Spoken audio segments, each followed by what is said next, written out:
Just 4 years ago, I was working a corporate job making over 6 figures every single year. I had 2 condos and I even got myself my very first brand new car. On paper, it seemed like a success, but I was trapped in a cycle of working more than 70 hours every single week. And I was also stuck in what I like to call paralysis by analysis. I was having doubts of potentially becoming a full-time Amazon seller.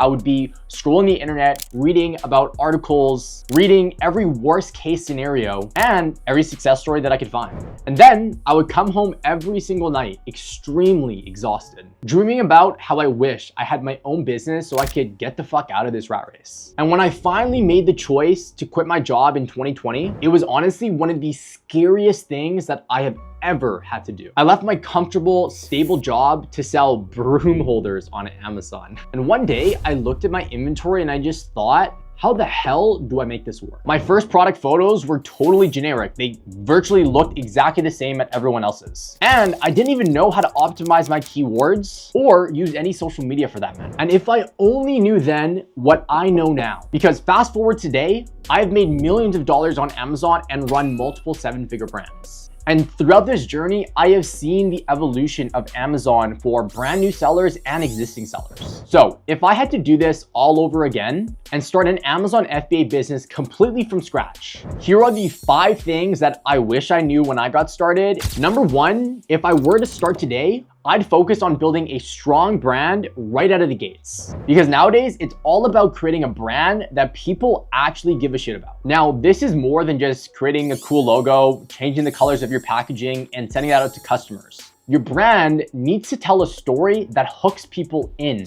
one that your target audience can personally connect with on a high level, which is one of the most common mistakes that I see sellers doing right now. It's not understanding who they're actually serving in terms of their target audience. So if you don't know that yet, definitely start there. That's gonna open up the can of worms to this world of branding person. Your goal here is to showcase a presentation to your customer to show them that you're not just an Amazon product, because you're not just selling a product, you're selling a lifestyle. And in my opinion, this is what separates the 6 and the 7-figure Amazon sellers. And those 7-figure brands are the ones that people are inspired by and want to have and purchase their products no matter the price. So what exactly does good branding look like?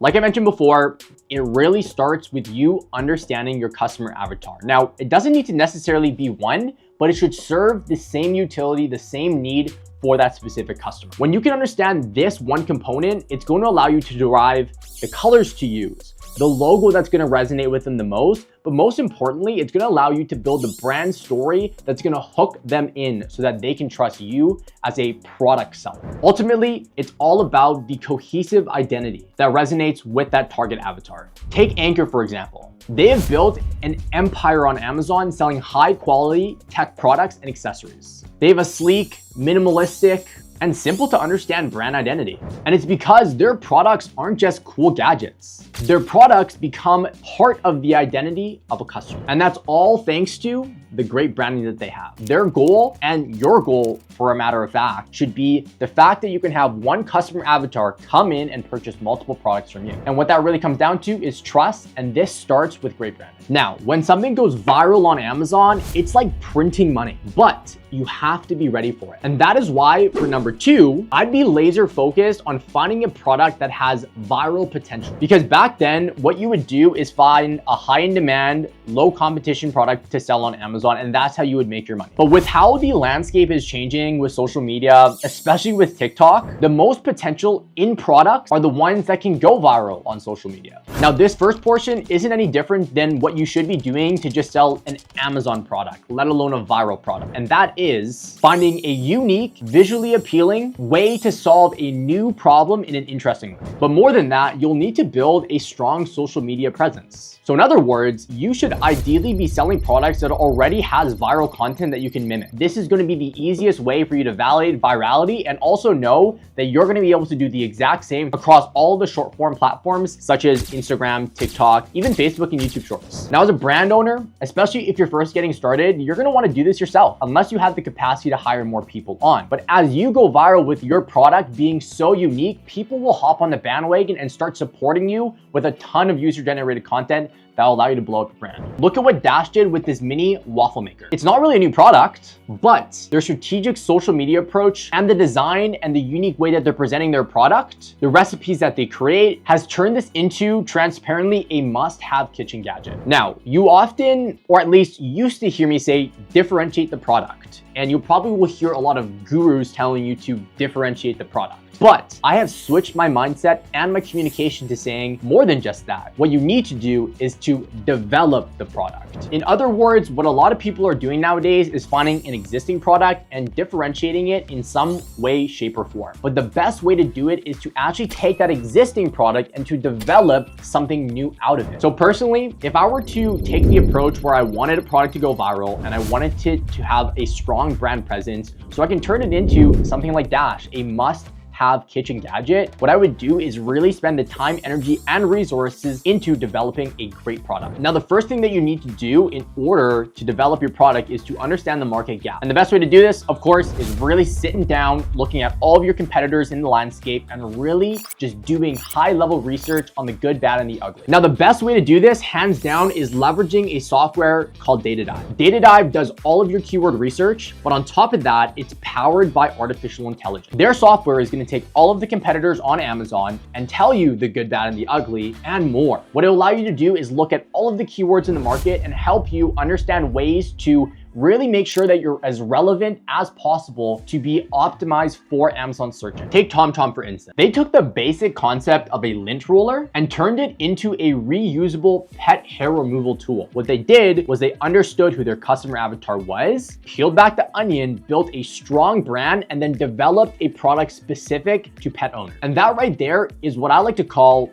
developing a product and not just making a lint roller better, maybe with an ergonomic handle, for example. Now, one of the biggest game changers that really evolved e-commerce this year is artificial intelligence. The crazy part is 50%, if not more, of sellers aren't even leveraging this yet. But the reason why I know it's important for you to start leveraging AI is because Amazon itself is developing multiple AI tools that can be integrated directly into your process. So if Amazon's doing it, that means you should be hopping on the bandwagon as well. Very similarly, DataDive is an AI-driven tool. It does a lot of the work for you in just a couple clicks of the button. There is some fine-tuning and combing that you need to go through in order to really make sure that the research that it does for you is specific enough for the offer that you want to create. But this is a great software that you can leverage in order to take a couple steps forward by leveraging AI. Hands down, one of the best tools out there is just leveraging ChatGPT. Now, you can go crazy and develop prompts. In fact, I have created an AI prompt playbook that breaks down everything from understanding your customer persona, helping you bring your brand vision and mission, creating logos, understanding your market, developing and differentiating, virtually everything. But you don't need to be crazy specific with your prompts. Yes, the better the prompt, the better the result. Use it as a starting point. Ask the AI a simple question that is in your mind and let it do the research for you, and you will be mind blown of the power within just a couple of seconds and the results that you'll get. And AI is still something that you haven't explored. We're creating a ton of videos by leveraging AI. One of the first ones is actually one leveraging an Amazon AI tool, and the second one is leveraging AI to help you do product research. I'm gonna leave a couple of videos on the screen here and the links in the description. Feel free to give them a watch just so you can get your feet wet and kind of just see the power of what AI can do for you as an e-commerce. Now, how about the price of the product? How much is too high versus too low in today's market? Personally, one of my strongest recommendations that I can give is trying to launch products that are over $50. Back when I started selling, I think a lot of the people were trying to get into low cost per unit products, which virtually meant that the sales price was also low. And what this did was give you lower margins, but probably allow you to sell at higher volume. And as you can imagine, this is probably a strategy that allows you to enter into the market quicker. You don't need as much capital up front, but in today's market, that actually makes your life harder. And here's why. When it comes to selling on Amazon, one of the most effective strategies is actually leveraging Amazon's advertising platform. You need to spend money in order to make money. And therefore, as we start to bake in advertising costs, your profit margins start to diminish. Therefore, you need to sell high volume in order for you to break even and then start profiting. So what does that mean? If we're selling a higher volume, that means, yes, we may have paid less cost per unit, but we'll need to order more in bulk. So